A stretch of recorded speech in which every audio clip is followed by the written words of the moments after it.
Welcome to Byte-Sized Agency Briefs, a webinar series that packs a ton of important agency information on one topic from one expert into a 25-minute brief. Why 25 minutes? Because who has the attention span for much more these days? And you can squeeze in a listen between meetings with time for a bathroom break or coffee refill before your next meeting.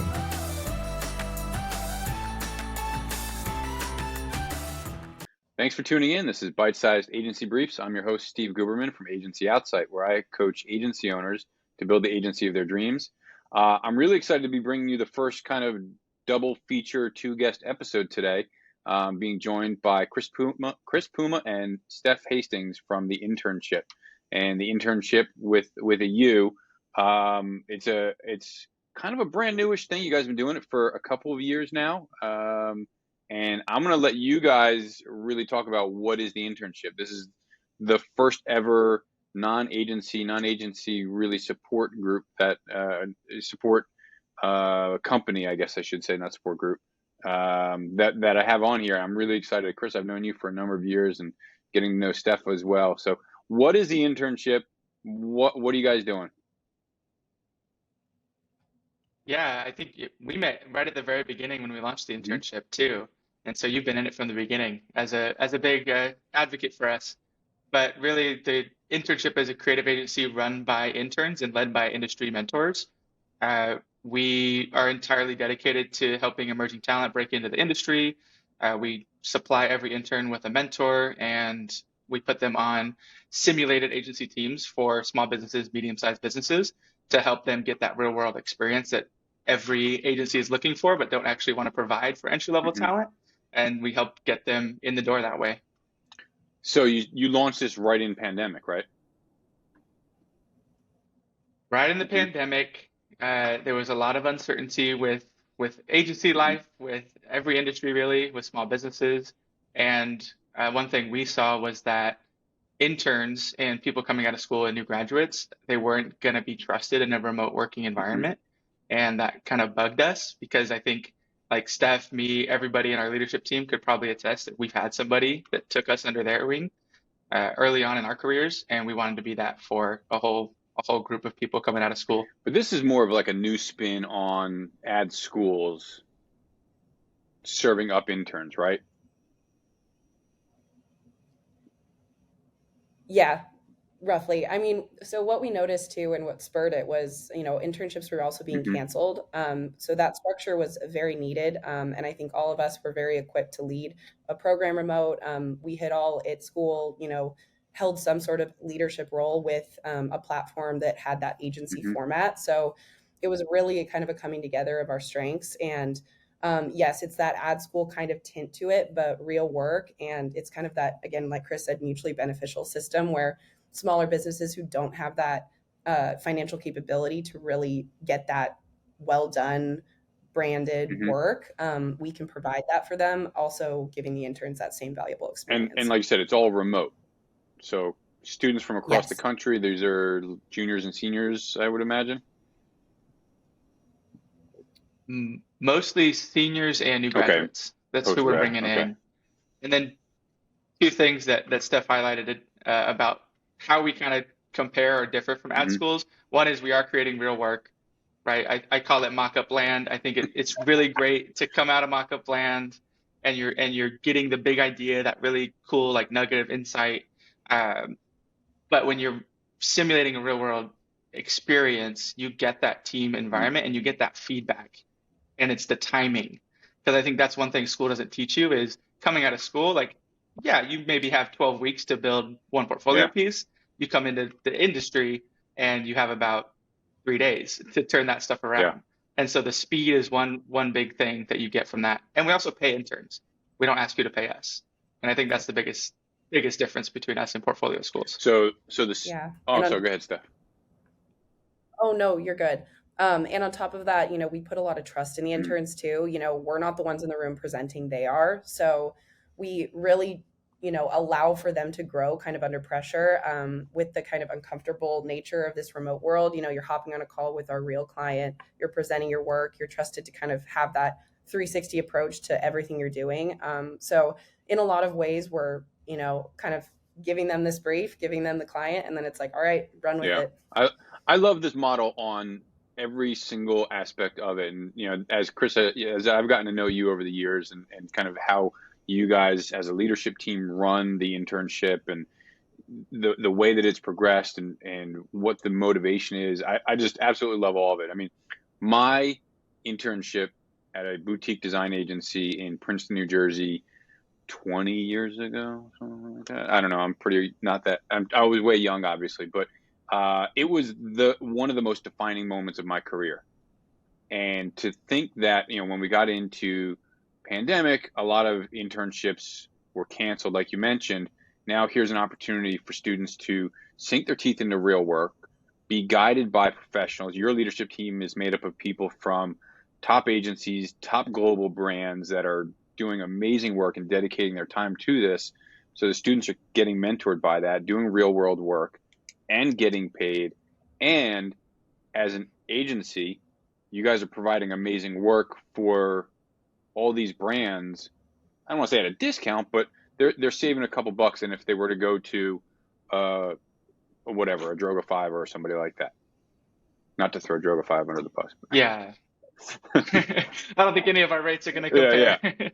No. But yeah, I mean, that's exactly it. Yeah, I mean, and like I said, I just love it. So where do the students come from that you find them, and how do you vet them, and how do you pod them up based on talents and skill level?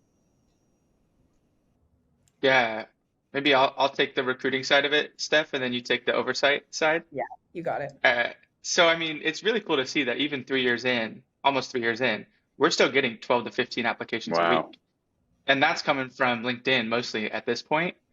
We have not done a single bit of outreach to students. I think that's been one of the coolest things to see. And so when we actually get the applications, there's a huge vetting process that, all of us are reviewing books. From then we have a screening period. I'll usually take on all the screenings just because I love to be the person that, meets them and greets them and tells them about, what we're doing here and builds excitement around that. And then I'll send them, hey, if you're a strategist, I'll send you to Harley. If you're a designer or creative or experienced, we'll send you to the right person on our team. And then we have a final check-in. We call it a vibe check. And that's when we get a kind of a group interview feel, no leads in the room, just interns. And that's where you can really feel it out and say, ask anything you wouldn't ask a lead. About the reality of the work we do and how we come together remotely and the community we have in a virtual environment. And then you get started and we onboard you like any other agency. We have an onboarding deck. We have our virtual office built in Notion, and then we kick off projects. And so, yeah, Steph, why don't you take the oversight side of it? Yeah. So the oversight of it, is really kind of in the weeds. We have so many amazing mentors that we stay in contact with, very transparent system where if they need to take a break for mentorship one quarter, we'll have that in our file. But we really try to strategically pair up mentors with interns that we take on. And after the process of kind of, screening, going through, just asking what their capabilities are, flexibility to work remote. We want to be very conscious of all of those elements. Then we thoughtfully pair them up with a mentor who we think can push their career even further. So there's a lot of thought that goes into it from, start to finish, from Chris's hello to the very end of hey, here's your mentor, introduce yourselves, have that start call, and then continue to push work through. So there's really a great system in place. We've got credit to all the leadership team. The Notion folders we use are updated frequently, so we all have pretty good visibility into who we're talking to and who we want to talk to in the next quarter. So it's been, great. And what disciplines do you look for interns in? Design, strategy. I'm doing this all in just, There's no order here. Mixed order, but okay, cool. Design, strategy, art direction, UX, copy, account management, project management. I think that kind of gets grouped in our cases. Chris, did I miss any?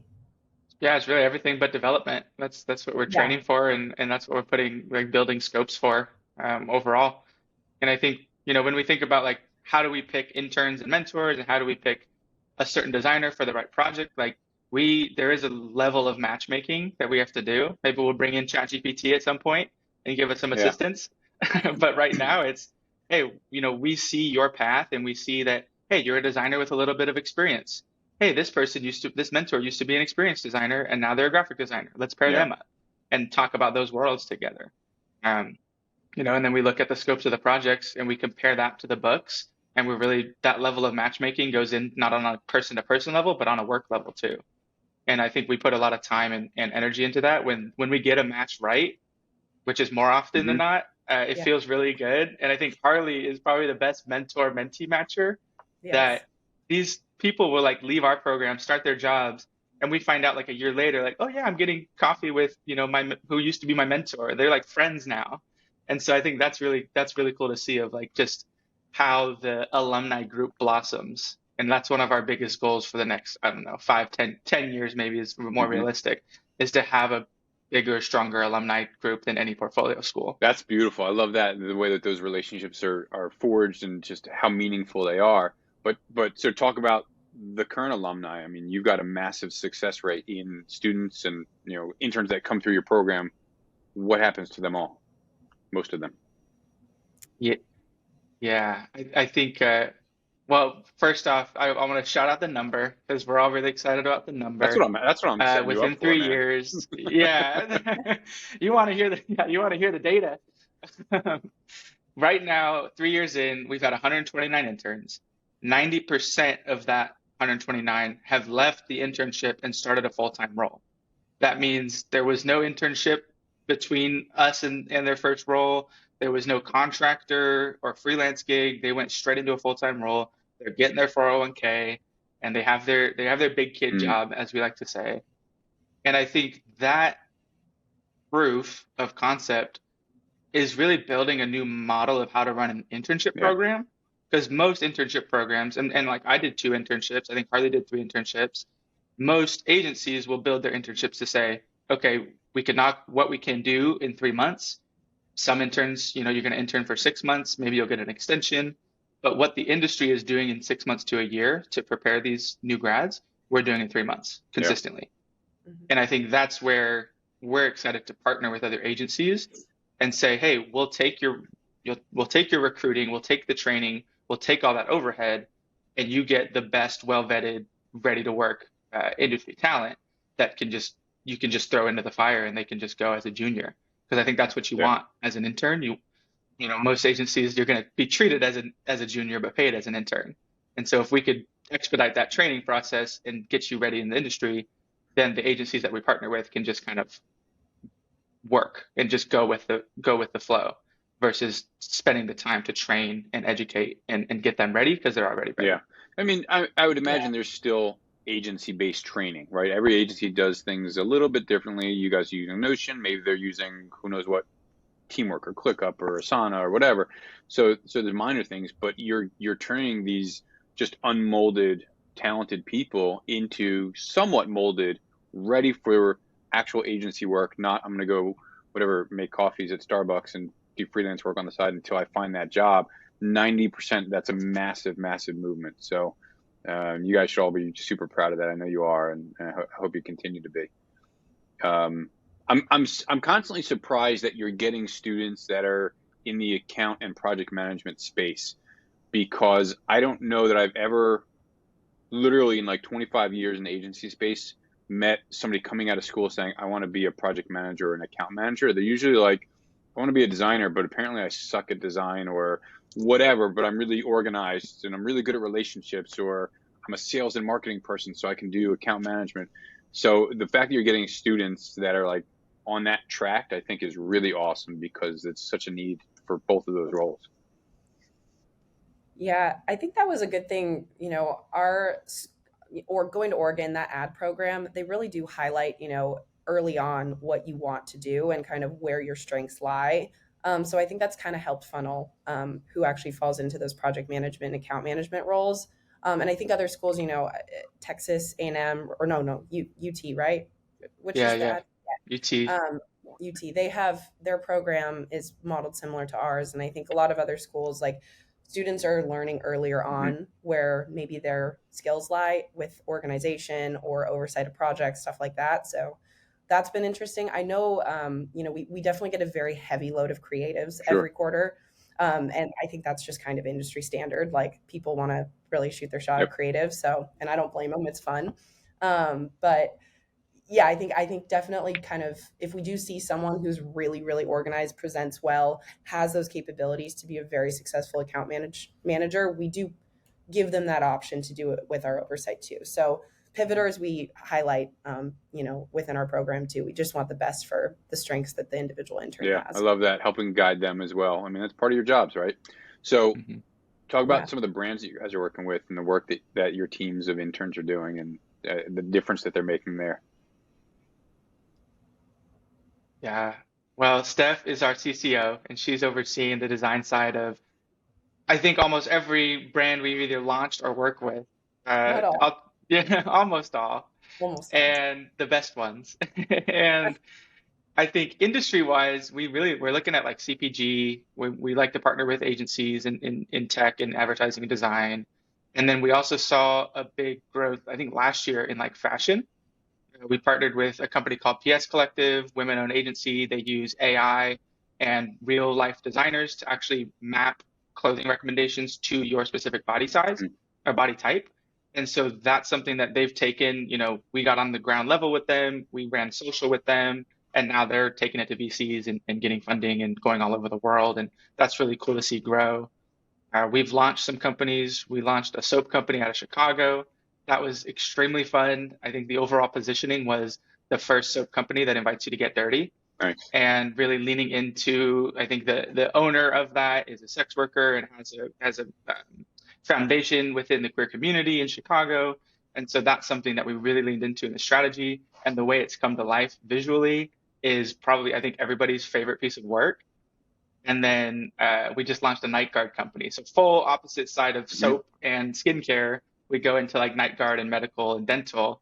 And so seeing how those worlds come to life and paying those brands off in the way that best suits them, I think has been the most appealing thing, to look at the work and just see the breadth that we're able to accomplish.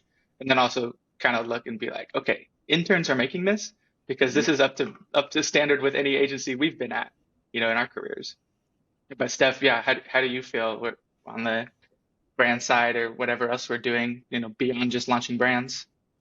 Yeah, I mean, it's just incredible to see the work that interns are able to do and the timelines that, we have. I think there's a huge benefit to the kind of quick turn projects and really putting yourself in this point of pressure and trying to make the best work possible. So, I mean, great examples Chris shared of, Gently was a little bit of an uncomfortable one, right? Because we hadn't been in this space of, night guards. We honestly, I had to learn a lot about what a night guard really did, with bruxism and all that stuff. So that was, and I think the whole team kind of had that learning curve happen. So I think being at the ground level with these companies that really do need a lot of kind of foundational help is really an important design exercise and creative exercise in general, strategic to everything, because you're, not only kind of determining like, where's the brand going to be positioned, you're trying to create work that really does speak to that audience that you're just getting familiar with. So it's a very important process. And I think, the soap Clark Street was awesome too. That was a very I'm really attracted to kind of street style and just that kind of fit in that area of,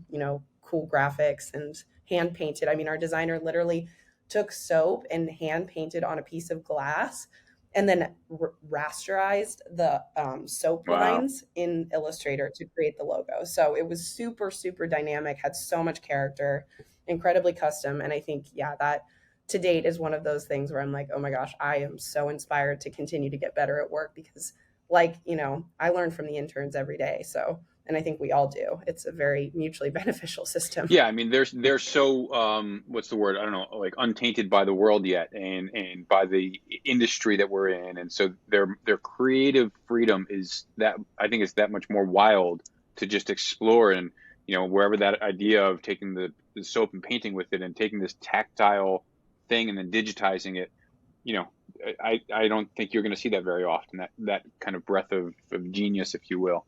Not to stroke an intern's ego too much, but I think that they're not just 5 years in and mired down from working too many hours and sick of their ADs riding their asses and stuff like that. So that's a great thing. Hey, I mean, that intern left the internship and went to a mid-level design role at Barkley. So we like gold standard there. So I don't think he needs any ego help. Yeah. Yeah, no. I think he knows he's Good for them. But one thing about Gently too is that's the night guard company. Talk about set fast timelines. Like that was something we did foundational strategy for. We named it. We did branding, visual identity. We did some social media help. We did packaging design, website launch, all within 16 weeks. Insane. And that was something that, even it was like, we're 13 weeks in, we're like, why did we do this? But we all got it done, like no extension needed. And, the client's very happy and it's living in the world now. I actually have my little box that we made him. I met up with him a while back and he gave me some packaging that I got to explore and build with him.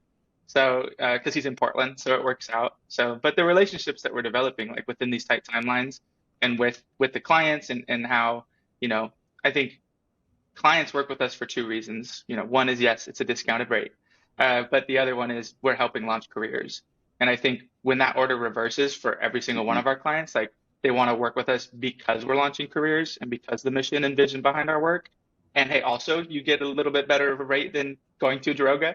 I think that's the dream right there is getting those two steps reversed. So what you're saying is everybody wins. You get a lot of yes. Everybody wins. The most mutually beneficial model. Somebody's read our website. Yeah, I've heard some of the copy. And I think there's a better way to frame discounted because it's just more value for their dollar. Yeah. Do you know what I mean? Like, think about, when you were early in your career, it's like, oh, I just need some freelance work and I don't have much experience. And so I'll only charge whatever, $20 an hour when you're worth $100 an hour, something like that down the road. There's just so much value in it from all angles. What's next for Internship as far as brands are going after, work you want to be doing? I mean, where do you guys see the next year playing out? Yeah, I will say my personal focus and like goals for the business and what I'm focusing on is partnerships and integration. Like this year is really like, reaching out to agency networks, finding ways that we could partner with them and become their internship program, right? We have my employer, Basic Depth, who's submitting us to the DNAD Side Hustle Awards today, and they're sponsoring that submission. They're helping, craft the pitch video. And that's something that I think we're all excited about because if we get to the second round, we actually get to pitch in person. And I think that, like, talk about partnership, sponsorship, integration, like I think that hits its peak right there. If we can find like two agencies or one agency network that wants to partner with us, I think that's the goal. And if we get it this year, amazing. It's kind of a 3-year plan, but would love to expedite that because we've all been working 2 jobs for 3 years. This is very much a side hustle, and we'd love to make it our main gig. Steph, you have some goals on your side too.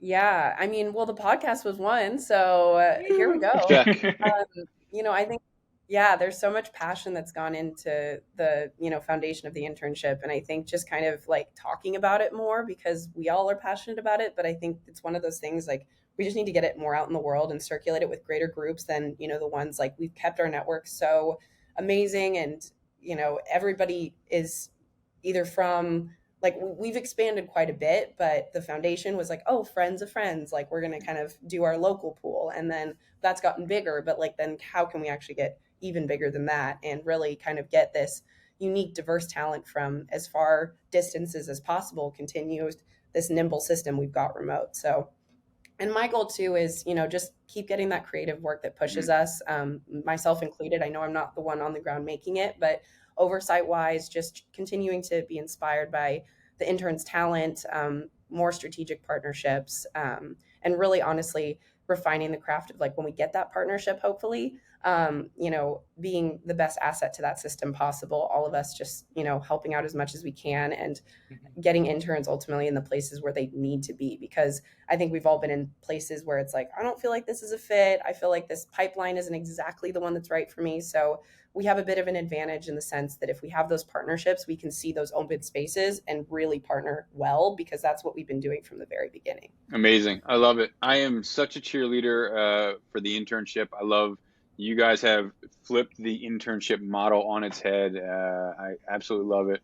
I think the students that have, or the interns that have the opportunity to work with you guys are super, super fortunate. You guys are, giving so much of your time, because like you said, it's a side hustle. You're all working full-time creative roles, which is not a 35, 40 hour, a week job. So just super, huge props to you all, your whole leadership team for, dreaming this up, making it happen, committing and dedicating your personal time to it. The students, the interns all benefit, the brands benefit. And, I'm just super excited for what you guys are up to. So I'm going to skip over my rapid fire because we are at time and I want to be respectful to the mission of this podcast. I thank you guys for your time so much for joining me. Thank you. Thank you, Steve. Likewise, appreciate it. Thanks again for tuning in to Byte-Sized Agency Briefs. As always, if you found value in this episode, chances are someone else will too, so please share it with your network. Also, if you know someone with expert knowledge on a topic that agency owners would love, drop me a note. Let's get them on. Finally, find someone to hug today.